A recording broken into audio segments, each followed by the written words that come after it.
सब भोजपुरिया श्रोता समाज के पैर छू के प्रणाम करतानी। आज हमार रिकॉर्डिंग महाकाल स्टूडियो पीरो हो रहा बा, जेमे हमारे संदीप भैया जी बानी और ये गीत के सजौले बानी श्याम सन्यासी जी। तो देखी यही होली के महीना में एक जनी के मर्द बाहर कमाए गई बड़ी और अपना मर्द भी फोन लगा के का करी कैसे करी हमारे गीत के माध्यम से सुनी सब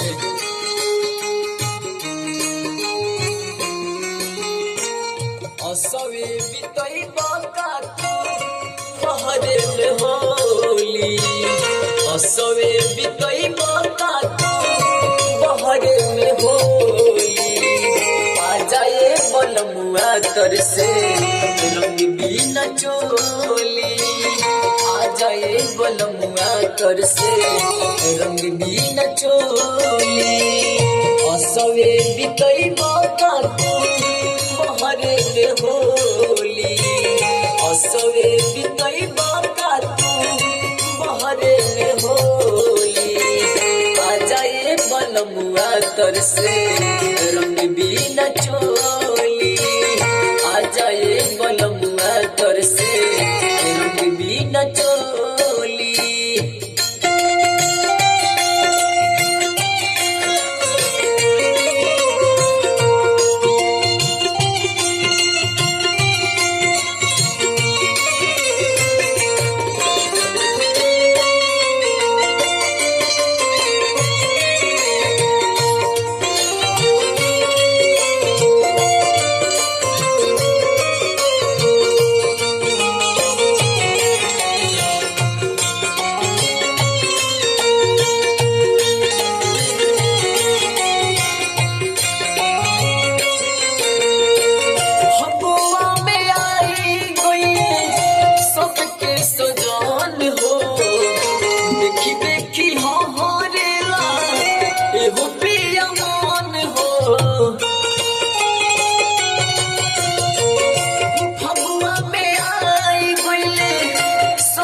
सजन हो देखी देखी हरेला एहो पिया मन हो।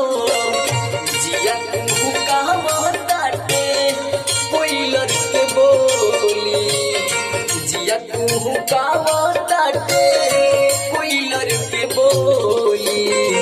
आ जाए बलमुआ तर से रंग बिना चोली, आ जाए बलमुआ तर से रंग बिना चोली।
इंतजार हो सजिया पछो छोने सुरो हो सिंगार हो।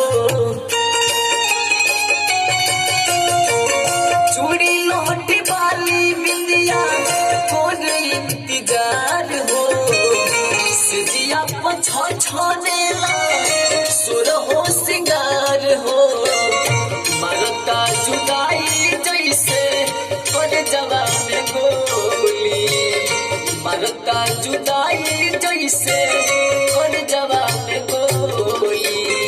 आ जाए बलमुआ तर से रंग बिना चोली, आ जाए बलमुआ तर से रंग बिना चोली। हेलो हाँ भैया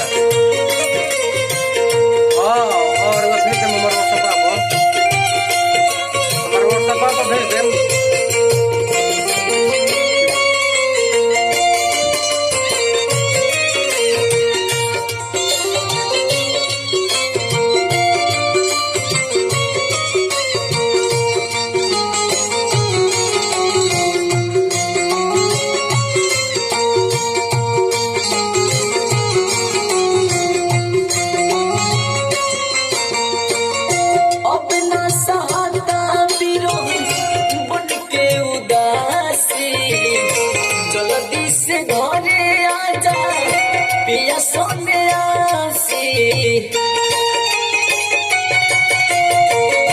अब ना सहता विरह बन के उदासी जल्दी से घरे आजा श्याम सोने आसी सुनाए सुशील दिल कहे बात खोली सुनाए सुशील दिल कहे बात खोली आ जाए बलमुआ तर से रंग भी न चोली।